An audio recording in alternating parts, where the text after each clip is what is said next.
Salman F রহমানকে পৃথক দুই মামলায় আবারও 7 দিনের রিমান্ড দিয়েছেন আদালত। আর পল্টন থানার ময়লার গাড়ি পোড়ানোর মামলায় 14 বছর পর বিএনপি মহাসচিব মির্জা ফখরুল ইসলাম আলমগীর সহ 8 জন পেয়েছেন অব্যাহতি।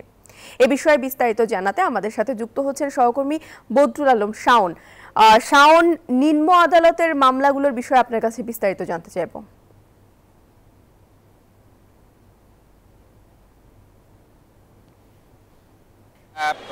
এই মুহূর্তে আমার কাছে যে খবরটি রয়েছে সেটি হচ্ছে, আজকে জানেন যে সকালে দোহার নবাবগঞ্জ এবং দোহার থানা এবং নবাবগঞ্জ থানা দুই মামলায়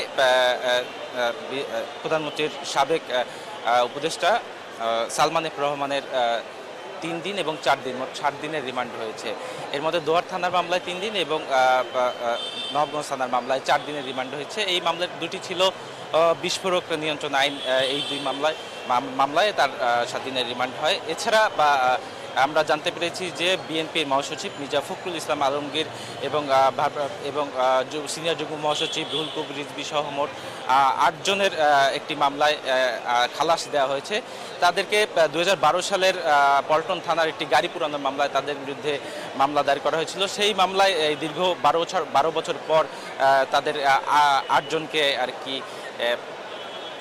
খালাস দেওয়া হয়। এছাড়া এই মামলায় আরেকজন আসামি ছিলেন, তিনি মারা যাওয়ার কারণে আসলে তাকে এই মামলার খালাসের তালিকায় যুক্ত করা হয়নি।